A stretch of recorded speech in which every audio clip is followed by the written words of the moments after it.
salut internaute, ça me fait super plaisir d'être avec toi aujourd'hui.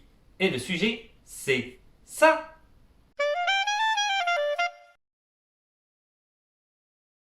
Alors aujourd'hui, une petite vidéo que j'ai intitulée Les raccourcis scénaristiques. Alors en fait, cette vidéo-là, c'était une idée de ma conjointe, mais c'est une très bonne idée. C'est une vidéo qui est réellement basée sur ce qu'on peut appeler le cliché au cinéma. Moi, si tu suis la chaîne depuis quelques temps, tu le sais, c'est quelque chose que j'aime vraiment pas. Tous les films qui sont relativement clichés, c'est quelque chose, je te dirais, à chaque fois que je regarde le film, j'ai plutôt tendance à m'ennuyer. J'aime pas trop ça. Mais il est certain qu'après, l'interprétation de l'originalité d'un film reste personnelle. Moi, il y a certainement certains films que je trouve originaux, que d'autres personnes n'aiment pas, et bon. Mais on va quand même essayer, je vais essayer dans cette vidéo d'aller chercher tous les éléments qui sont clichés de manière générale, c'est-à-dire que tout le monde, peu importe tes goûts, tu vas regarder le film, tu vas dire ouais, ok, ouais, c'est quand même assez cliché à mort. Maintenant, il y a des gens qui aiment ça, les films clichés, ça n'enlève rien, mais on va quand même revenir là-dessus, c'est quand même assez intéressant. Alors, bien sûr, le premier aspect qui est cliché dans les films, c'est cette fameuse interprétation du scénario en 4 actes. Ça a été développé pas mal, je te dirais, dans les années 40. J'en avais parlé dans une vidéo précédente, avec un sénateur notamment qui voulait absolument que le héros soit glorifié, américain, hein, et ça a été repris partout. Le sénateur est américain, ça je voulais dire, j'ai peut-être pas fini ce que je voulais dire.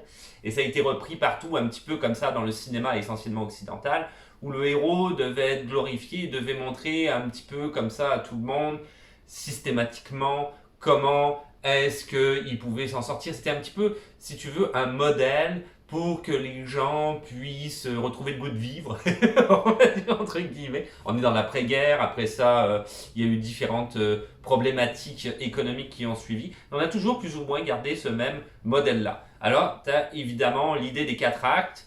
Alors, c'était 3 actes avant, maintenant c'est 4 actes au cinéma. Donc, le scénario est construit et tu le retrouves dans la majorité des films, malheureusement américains ou occidentaux même qu'on regarde. Euh, Tu as réellement la présentation d'abord du personnage dans son environnement, soit un environnement qu'il maîtrise ou un environnement qu'il tente de maîtriser. Ensuite, sa compétence dans cet environnement-là, hein, peu importe ce qu'il fait, peu importe si c'est des interactions entre personnages ou si c'est réellement quelque chose dont il doit tirer des compétences. Finalement, il y a un incident qui arrive et il ne maîtrise plus réellement la situation. Troisième acte, c'est la descente aux enfers, l'échec, des fois même la trahison, des fois même on va juger que c'est lui le criminel, une tierce personne, souvent quelqu'un qui va être méchant dans l'histoire, on va faire croire que c'est lui, et on va être persuadé, nous, que le méchant va s'en sortir, puisque finalement toutes les preuves sont contre la personne qui est gentille, et dernier acte, le héros remonte des abysses où il était à cause d'événements ou même du méchant comme je viens d'en parler et finalement se fait justice et réussit et s'en va peut-être je te dirais dans le soleil couchant avec toute la famille, la maison, etc. Et c'est la fin de l'histoire. Bon voilà, j'ai un petit peu évidemment schématisé, tu l'auras compris, mais en gros c'est ça les 4 actes dans chaque film. On a toujours comme ça cette situation là au niveau des 4 actes. C'est assez, pour ma part je te dirais c'est assez fatigant. Moi, j'aime pas trop ça, justement, les clichés, parce que j'aime ça. Bon, après, c'est un petit peu personnel, c'est ça que je disais un petit peu en début de vidéo, mais j'aime ça qu'on me surprenne un petit peu dans les films. Donc, c'est certain que quand on commence à aller dans ces 4 actes-là, tu sais exactement où est-ce que tu t'en vas dans le film et tu sais comment ça va terminer avant même que ça ait commencé. Ça, c'est un petit peu pour moi décevant, je te dirais. C'est mon avis quelque part. Mais on va aller voir un petit peu qu'est-ce qui se passe au niveau des clichés du cinéma, essentiellement, je te dirais, américain et même occidental. Et c'est quand même assez intéressant. J'ai trouvé des trucs qui étaient cool là-dessus. Moi-même, je disais, ouais, c'est vrai, on voit ça tout le temps en fait au cinéma. Et c'est ma conjointe qui avait eu l'idée encore une fois. Et en faisant des recherches, je dis, ah, c'est vrai, on voit tout le temps ça au cinéma. Ça devient peut-être un petit peu agaçant. Peut-être que le fait de faire cette vidéo-là, ça va agacer pas mal de monde parce que du coup, tu vas regarder le film et à chaque fois, tu vas dire, ah non, ouais, je ne savais qu'il allait dire ça. Ou je savais qu'il allait faire ça. En tout cas, on verra. Alors, dans ce panel d'éléments clichés qu'on retrouve dans la majorité des films qu'on regarde, malheureusement, premier élément, l'exposition dans les dialogues. Alors, qu'est-ce que c'est que ça? C'est quand deux personnages, en fait, sont en train de se parler à l'écran, ils sont en train de se dire, de se raconter des informations dont ils sont au courant clairement. Ils sont clairement au courant. Et je te dirais, dans la vie de tous les jours, on fait pas des dialogues d'exposition. C'est assez rare. Hein. Par exemple, je sais pas, deux policiers qui sont en train de se répéter à tue-tête que ça fait 10 ans qu'ils travaillent ensemble.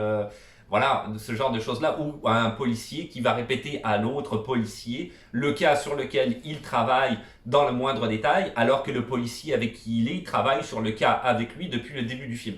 Donc, c'est certain que dans la vie de tous les jours, si par exemple tu as déjà été dans un métier, n'importe lequel, tu viens de faire, je sais pas, une action dans ton job, tu vas pas raconter à ton collègue de travail qui travaillait à ce moment-là avec toi exactement ce que tu viens de faire. C'est un petit peu inutile. En général, on le fait pas. Mais dans les films, on le retrouve souvent. Et c'est quelque chose qui mérite beaucoup. C'est complètement inutile et c'est insupportable. Je veux dire, ça c'est réellement, je pense, je te dirais de la fainéantise au niveau du scénariste. On peut trouver des moyens de raconter l'histoire. Le cinéma est fait pour ça. On raconte l'histoire par image, on peut faire du montage. On a plein d'éléments et plein d'outils pour faire en sorte de raconter et de narrer une histoire. Pourquoi essayer de trouver ça? C'est certain que, comme je te disais, c'est la fainéantise, hein, c'est la facilité. Hein. On va faire ça et voilà, le gars il dit en 3 secondes. Alors, moi ce que je déteste le plus, petite parenthèse là-dessus, mais c'est le gars qui va raconter à une autre personne qu'il rencontre par exemple et qui va dire en 3 secondes son curriculum vitae. Quel âge j'ai, c'est quoi même mon sexe, des fois ma religion, ma culture, d'où je viens, c'est quoi mon job et c'est quoi mon passif en 3 phrases, c'est insupportable. Alors j'ai trouvé du meilleur là-dedans, dans le dialogue effectivement qui est, parce que c'est très difficile de trouver du bon dans le dialogue qui est expositoire, on va dire, là, des dialogues d'exposition. C'est difficile de trouver du bon parce que c'est souvent voilà, cliché, redondant et très irritant, voire même fatigant. Mais là où j'ai trouvé du bon, c'est par exemple dans Sherlock. Alors la série Sherlock, si tu connais pas, c'est une série qui est réellement une très très bonne série et que je te conseille. Moi j'ai tout regardé. Dans cette série-là, je trouvais que tout était bien écrit, c'est excessivement bien joué, très bien narré, et, parce qu'il y a de la narration aussi là-dedans, mais bon, on ne parle pas là pour parler de la narration. Jeu d'acteurs, etc. C'est réellement bien fait. D'une saison à une autre, on suit réellement une histoire qui finit par évoluer. Petit bémol sur la dernière saison qui a été un petit peu tardive et je pense que là par contre c'est relativement raté, mais les 3 premières saisons sont réellement des bijoux. Alors c'est une série Sherlock qui est anglaise, donc britannique, de Steven Moffat et Mark Gatiss, 9.1 sur 10 sur IMDb si tu ne sais pas. Mark Gatiss joue le rôle d'ailleurs entre guillemets dans cette série-là de Mycroft Holmes, donc le frère de Sherlock Holmes. Avec Benedict Cumberbatch et Martin Freeman qui ont eu grâce à cette série-là, je te dirais, pas mal leur heure de gloire et qui ont pu travailler pas mal à Hollywood à partir de là.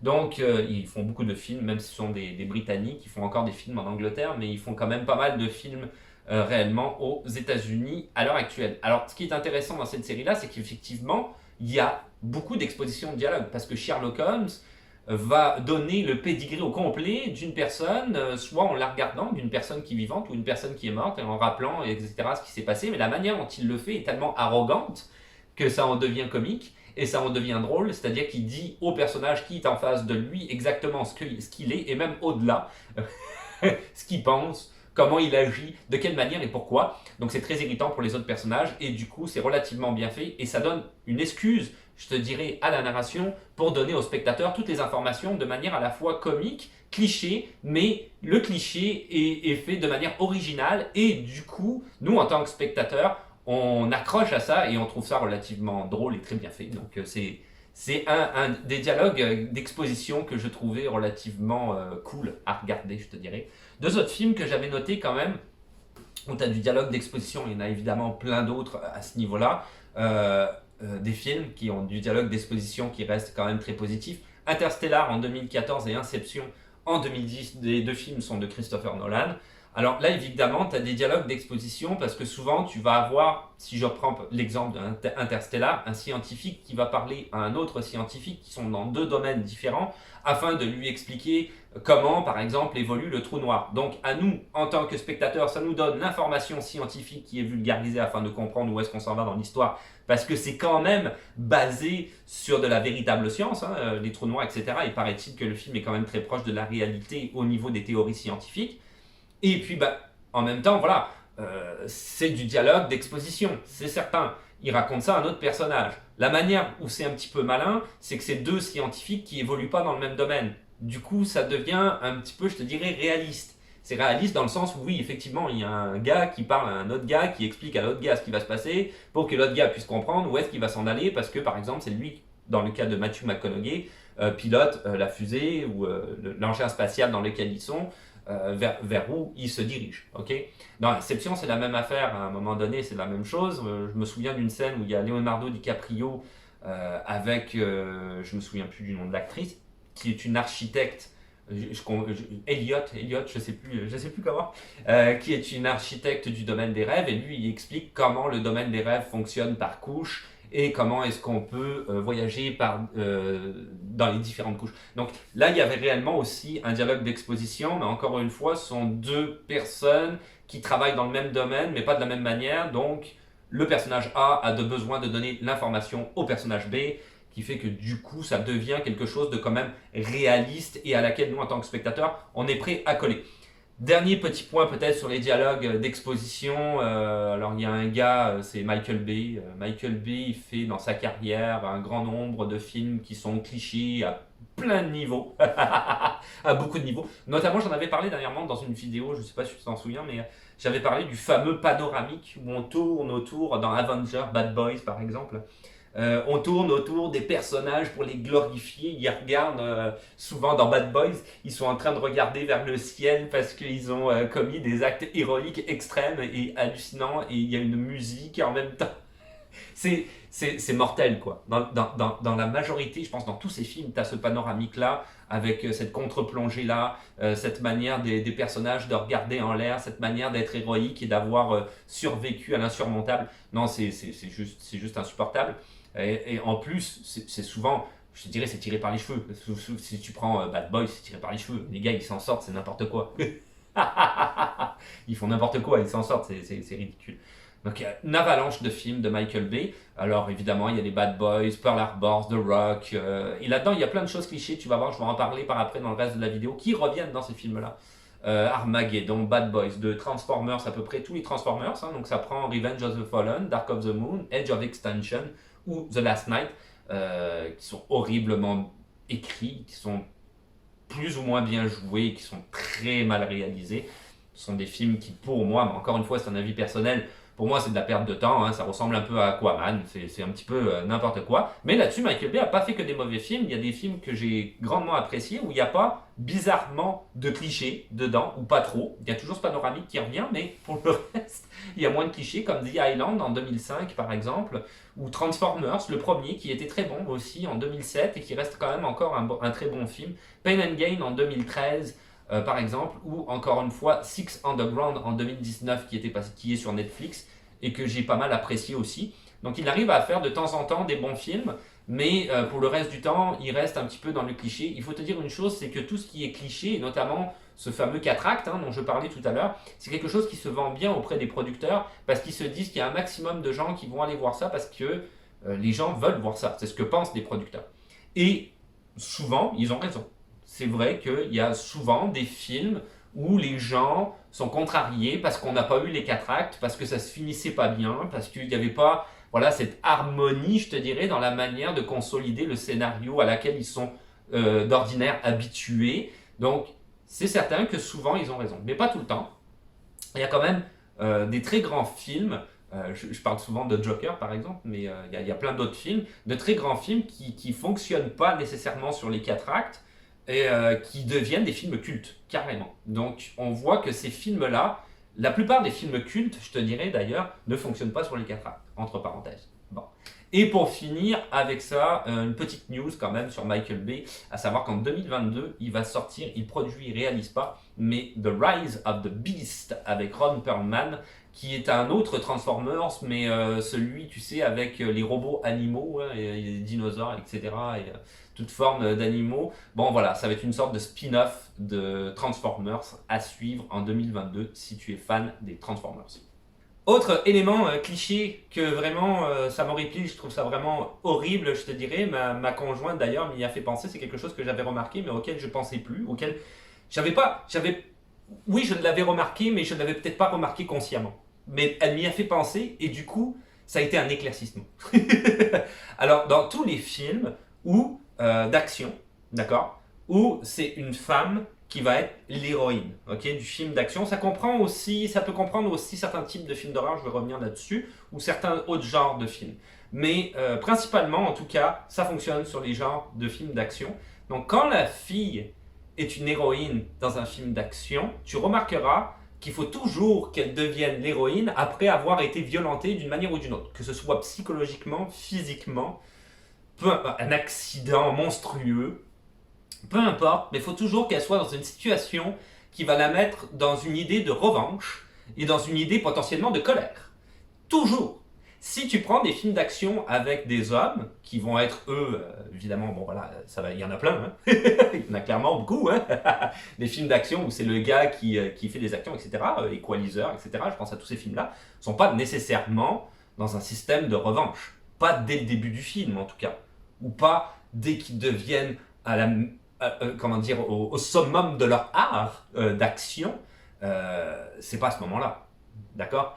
C'est rarement à ce moment-là. Tu vas avoir dans le scénario quelque chose à un moment donné, si je prends Equalizer, Bourne ou n'importe quoi, peut-être pas ces films-là parce qu'eux sont peut-être un petit peu plus construits, mais certains films d'action qui sont plus clichés, tu vas avoir à un moment donné ces fameux 4 actes, la descente aux enfers, la trahison, et lui qui va vouloir se venger à un moment donné. Mais au début du film, le gars était quand même maître de ses actes. Il n'a pas eu besoin nécessairement, oui, il y a des films qui existent comme ça, mais pas nécessairement, pas obligatoirement, pas à chaque fois d'être dans la colère et la vengeance dès le début du film. Pas à chaque fois. Ben, les filles, oui, à chaque fois. Si je te prends des exemples, j'ai fait une liste, c'est assez hallucinant. Peppermint, par exemple, en 2018, de Pierre Morel avec Jennifer Garner. Voilà, la revanche. Anna, en 2019, de Luc Besson. Luc Besson, il aime ça, lui, avoir des héroïnes. Et c'est souvent le cas. Hein, c'est souvent l'héroïne qui vient se venger. Red Sparrow, en 2018, de Francis Lawrence avec Jennifer Lawrence. Pas un film que j'ai réellement apprécié parce qu'en plus, ce film-là, ma conjointe m'en parlait beaucoup, évidemment, ça l'a touché plus particulièrement, mais j'étais d'accord pas mal avec elle. Je trouvais que la condition féminine était tellement mal vue et orientée dans ce film-là, ça laisse vraiment à désirer. Un film qui est certainement écrit pas par une fille. Salt en 2010 de Philip Noyce avec Angelina Jolie. Alors ça, c'est un film d'horreur, littéralement. Pour moi, il est super cliché, ce film-là, il n'a aucun sens. C'est complètement, voilà, c'est insipide. Non, ça...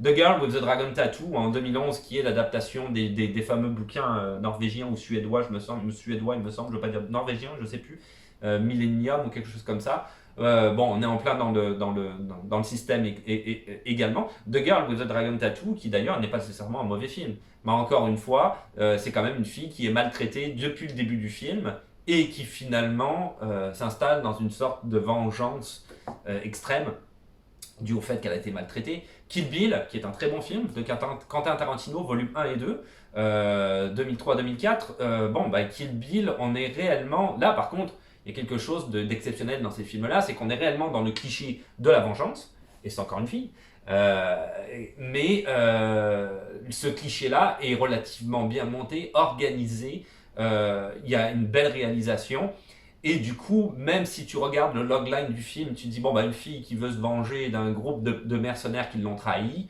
en gros, c'est un petit peu ça, si on schématise globalement, c'est bien plus complexe que ça. Bon, bah, c'est certain que si tu regardes ça, tu te dis, ok, c'est un film que j'ai vu 1 milliard de fois, mais c'est Tarantino qui le fait. Du coup, comme il le fait à sa manière, et ça devient hyper intéressant. Donc, comme quoi, on peut quand même utiliser quelque chose de cliché et le transformer en quelque chose qui va devenir cultissime par la suite. C'est faisable. The Hunger Games en 2012, bon, de Gary Gross. V for Vendetta de James McTeague, que j'ai noté aussi, parce que finalement, Nathalie Portman, à un moment donné, si tu connais bien le film, elle se fait emprisonner, et finalement, c'était, spoiler alerte, hein, mais c'était finalement une mise en scène de la part de V, mais elle en ressort complètement transformée et voulant une vengeance contre ce fameux gouvernement qui est un gouvernement autoritariste. Mais il a fallu qu'elle passe par là. Donc, encore une fois. Lucie, en 2014, de Luc Besson. Mais Luc Besson, pardon, lui, voilà, c'est un maître dans l'art de ce genre de film-là. Avec Scarlett Johansson. C'est les seuls que j'ai notés. Il y en a plein d'autres, tu regarderas. Un des films, c'est pour ça que je parlais de films d'horreur tout à l'heure, que j'ai le plus détesté en la matière, c'est I Spit on Your Grave, je pense que ça s'appelait, ou exact, je sais plus exactement le titre, mais il me semble que c'était ça, qui était un remake d'ailleurs d'un film d'horreur des années 70, si je me trompe pas.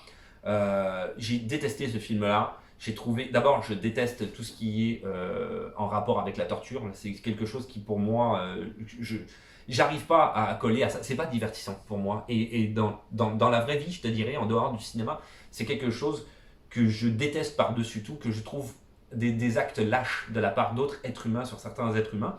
Donc c'est quelque chose auquel je ne colle pas du tout. Et ce film-là, on a en fait 80% du film où la fille se fait violenter avant que finalement elle se venge dans les 20 derniers pourcents du film. Je te dirais que les 20 derniers pourcents du film, t'es tellement écœuré par ce que tu viens de voir, tu trouves ça tellement dégueulasse à tous les niveaux que elle se venge, mais voilà, t'es 10 pieds sous terre en tant que spectateur, donc ça n'a plus réellement d'utilité le fait qu'elle se venge. Ce film-là est clairement monté de la manière dont je te parle. C'est-à-dire que vraiment, on va violenter la fille à l'extrême pour que finalement, elle puisse se venger. Donc ça aussi, j'aimerais ça voir peut-être un jour un film d'action avec des filles ou une fille plus particulièrement, qui soit pas Charlie's Angel non plus, faut pas exagérer là les gars, parce que Charlie's Angel c'est pas super bon non plus. Mais d'ailleurs le dernier, je l'ai mis je pense 5 minutes et j'ai coupé, c'était pas regardable, quoi. C'était cliché à mort, c'était insupportable pour ma part.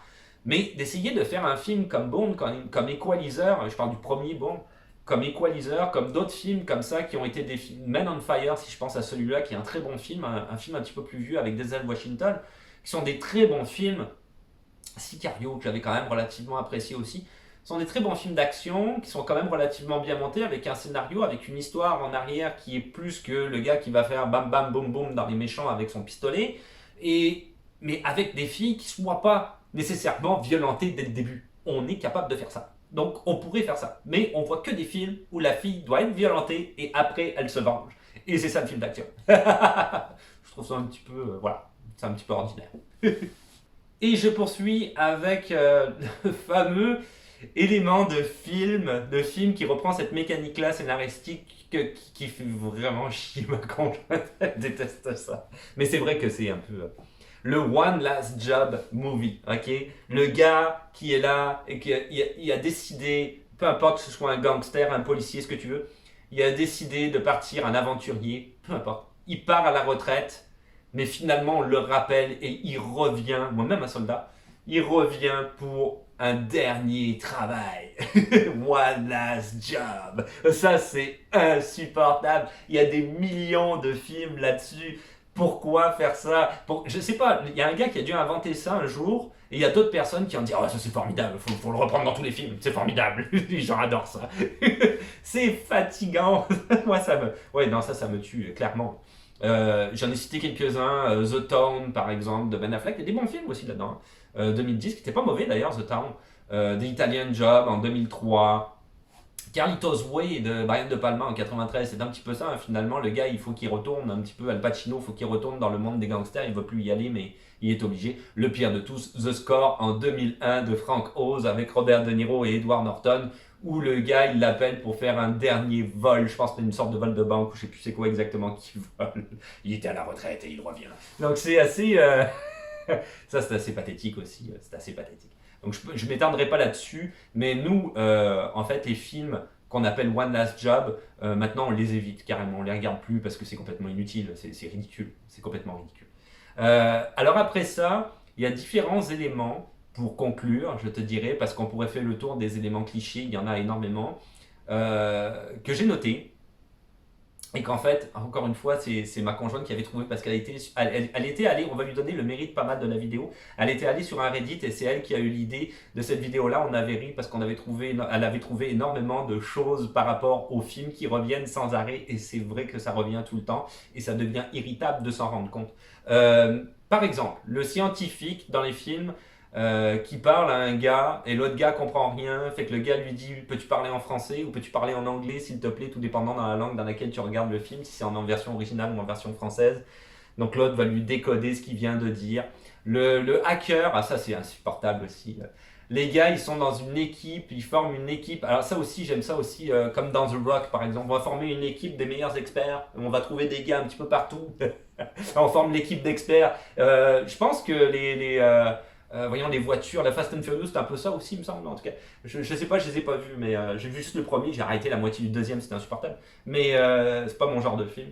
Tu l'auras compris. Mais sinon, ouais, l'équipe de gars experts, là, voilà, on en a vu plein des films comme ça, là, 3 milliards de films comme ça. Là. Bref, ça c'est assez horrible. Donc le scientifique, voilà, décode ce que tu dis. Donc bon, c'est ce que je disais. Le hacker qui arrive, qui tape. Ils ont demandé à un moment donné un petit peu aux informaticiens est-ce que c'était faisable. Puis il a dit non, la plupart des informaticiens, même les pros, là, les gars qui sont super forts, là, pour hacker des programmes, c'est quand même relativement long hein, pour hacker des systèmes. Maintenant, lui, il arrive, il tape 3 mots, c'est bon, il y a un password. Let's go, on est dans le système. Le hacker super efficace, ça c'est vraiment cool aussi. Euh, le méchant qui dit au gentil, on n'est pas si différents. Ça, toi et moi, on n'est pas si différents, on est la même personne. Ça, c'est combien de fois le fameux, ça je l'adore aussi, couvrez-moi. Ça tire partout, ok. Vous êtes des policiers, des gangsters, peu importe, ça tire partout, ça tire sur le gars, etc. Puis là, il y a le gars héroïque qui dit, moi je vais rentrer dans le building, je vais y aller à fond les ballons, mais là, comme ça tire, il faut que vous tiriez pour que je puisse rentrer, donc vous allez me couvrir. Couvrez-moi, je rentre dans le building. Ça, combien de fois on l'a vu? 1 milliard de fois. Le méchant qui a kidnappé des enfants, ou peu importe, auquel le héros tient particulièrement, et le héros dit, si tu touches à un seul de ses cheveux, puis là, tu peux mettre ce que tu veux après. Ça, c'est incroyable. Le Don't Die on Me, en anglais. La personne est en train de mourir, le héros est là, puis il veut absolument pas. Je pense que dans Armageddon, là, à un moment donné, bah, je cite Armageddon, mais il y a tellement de films qui y a ça. Le gars est en train de crever, puis le héros ne veut pas que la personne. La personne est en train de mourir, elle veut pas qu'elle meure, et donc là, c'est non, ne meurs pas, je vais te sauver, etc. Donc c'est ça, c'est ça. Il y en a vraiment beaucoup. Ma conjointe m'en avait parlé. Alors le fameux policier, oui c'est ça. Le fameux policier qui n'arrive pas à dormir la nuit parce qu'il est sur son cas et là il va avoir un mur avec tout son cas qui est affiché, plein de post-it, etc. Et qui peut aller aussi souvent avec de l'alcool. Donc il retombe dans l'alcool ou finalement il buvait déjà beaucoup d'alcool et ça continue. Peu importe. Et là il a passé la nuit à essayer de résoudre le cas parce que c'est impossible de dormir. Les personnages féminins dans la plupart des films qui sont insignifiants aussi, qui sont juste là pour colorer, pour dire qu'il y a une fille quelque part. Si on reprend par exemple le premier Avenger en 2012, c'est assez pathétique. Du coup, bon, bah, les personnages féminins comme Black Widow dans le premier Avenger disent des choses qui sont relativement inutiles, ne fait pas avancer la trame, ou tout simplement aussi, ce qui peut arriver, fait juste encenser les autres personnages masculins, ce qui est bien aussi. Petite parenthèse peut-être sur un des derniers Avengers, je sais plus, je pense que c'était le Endgame, je sais plus si c'était celui d'avant ou celui-là. Je pense dans les deux d'ailleurs. Il y a le moment où toutes les filles sont ensemble puis se battent. Bon, c'était un petit peu pathétique ça aussi. C'était juste pour dire, regarde, on va mettre la cause féminine, mais finalement on n'a pas donné plus d'intérêt, je te dirais, aux personnages féminins dans le film, bien qu'ils ont quand même conçu Captain Marvel, etc.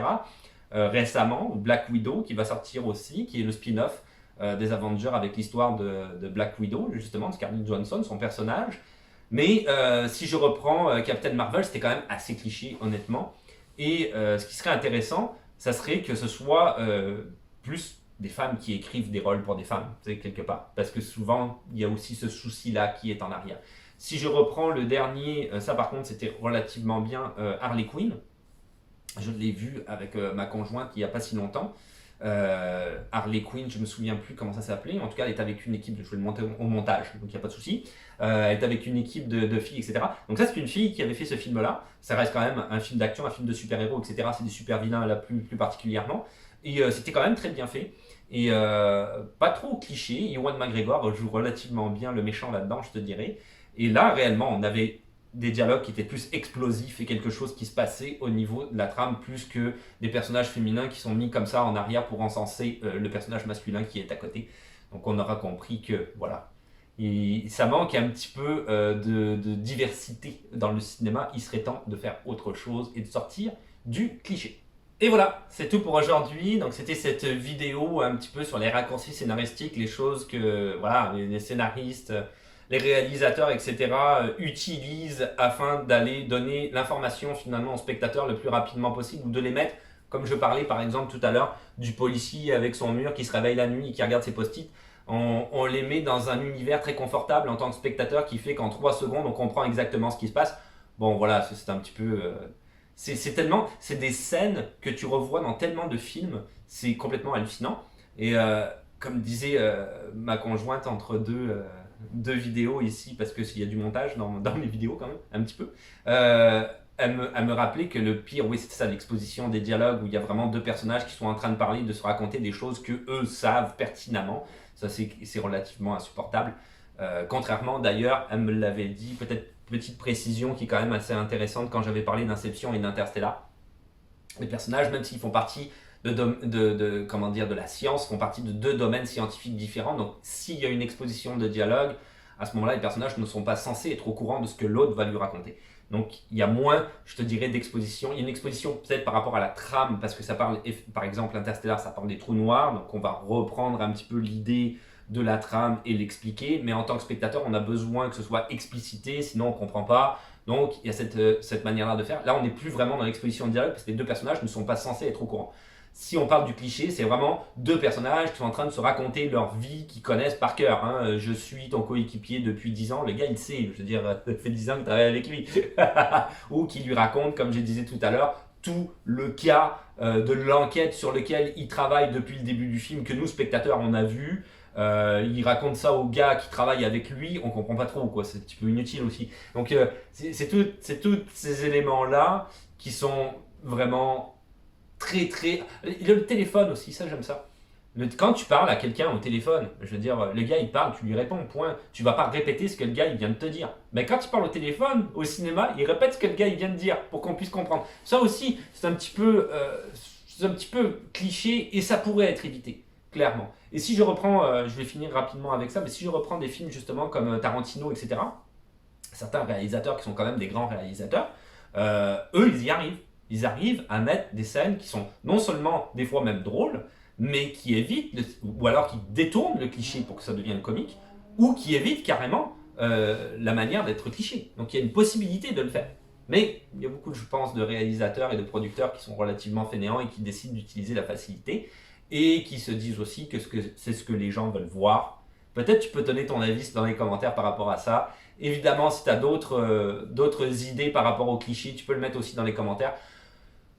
Il n'y a pas grand monde qui regarde la vidéo, mais peu importe, là si tu as envie tu peux le faire, c'est pas grave, là c'est pas la question du nombre de personnes qui regardent la vidéo, mais voilà, je pouvais pas non plus faire une vidéo qui parle de tous les éléments clichés du cinéma, tu l'auras compris, il y en a tellement, c'est insupportable, il y a des films qui sont excessivement clichés, si je reprends justement Michael Bay, et là à ce moment-là, si tu reprends un film comme Bad Boys, tu vas voir toutes les tirades, toutes les manières de filmer, réalisation, montage, le plus cliché du monde, tu vas tout retrouver là-dedans, les 4 actes, etc. Là-dessus, je vais faire la conclusion, je parle toujours beaucoup. Si tu veux t'abonner, parce que c'est plus facile de savoir quand est-ce qu'une nouvelle vidéo va sortir, des questions, des suggestions, des commentaires dans les commentaires, ou justement ton avis sur d'autres types de clichés que l'on peut retrouver dans le cinéma.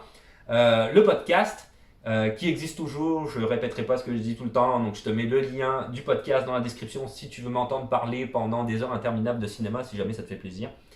Et puis un petit pouce bleu, évidemment, toujours, jamais oublier le petit pouce bleu parce que ça fait toujours plaisir le petit pouce bleu, c'est certain, c'est gratuit. Et puis qu'est-ce qu'on se dit?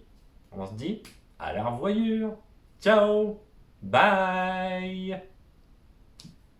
Je suis tout seul, il est en petites vacances avec ses grands-parents, donc il en profite avant la rentrée de classe. Ça me fait une pause un peu à moi aussi, mais je l'adore, c'est pas la question. Mais si t'es parent et que t'as des enfants, tu sais que quand tu les as pas à la maison pendant quelques heures ou quelques jours, des fois ça fait du bien et t'es content de les réavoir après.